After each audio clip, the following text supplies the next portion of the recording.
बड़ा प्रतिरोध, प्रतिरोध का एसआई मात्रक ओम होता है ना।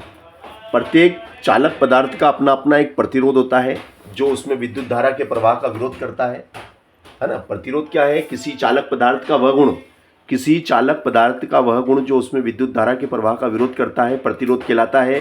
प्रतिरोध का मात्रक ओम होता है, ठीक है ना।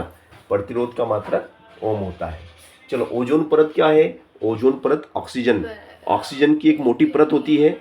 आकाश के अंदर ऑक्सीजन की एक मोटी परत होती है जो सूर्य से आने वाली हानिकारक परावैंगनी किरणों को सोख लेती है, उसको सोख लेती है, रोक लेती है, सोख लेती है और उसको धरती पे नहीं आने देती है, जिससे कि हमें और हमें त्वचा जैसे कैंसर, त्वचा कैंसर जैसे हानिकारक चर्म रोगों से बचाती है। यदि वो परावैंगनी किरणें धरती पे आ जाएंगी तो हमें चर्म रोग हो जाएगा।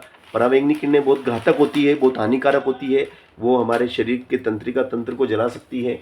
तो ओजोन परत क्या है? हमारा सुरक्षा कवच है। ओजोन परत हमारा सुरक्षा कवच है जो सूर्य से आने वाली हानिकारक परावैंगनी किरणों को रोक लेता है और हमें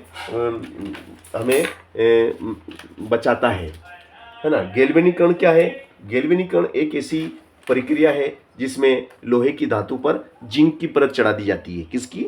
लोहे की धातु को जंग से बचाने के लिए, लोहे की धातु को जंग से बचाने के लिए उस पर जिंक की परत चढ़ाने को गैल्वेनीकरण कहते हैं। लोहे की धातु को, लोहे से बने उपकरण को, लोहे से बने वस्तुओं को जंग से बचाने के लिए उस पर जिंक की एक परत चढ़ा दी जाती है जिसे गैल्वेनीकरण कहते हैं। तो गैल्वेनीकरण में किसकी परत चढ़ाते हैं? जिंक की परत चढ़ाते हैं। आयोडीन की कमी से कौन सी बीमारी होती है? घेंगा रोग हो जाता है। घेंगा, इसको अंग्रेजी में ग्वाइटर कहते हैं।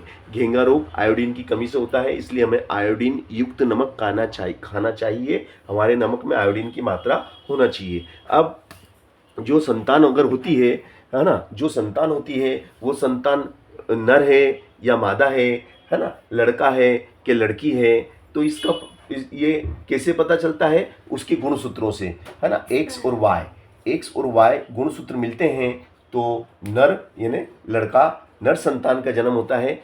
एक्स और वाई गुणसूत्र मिलते हैं तो नर संतान का जन्म होता है और इस प्रकार से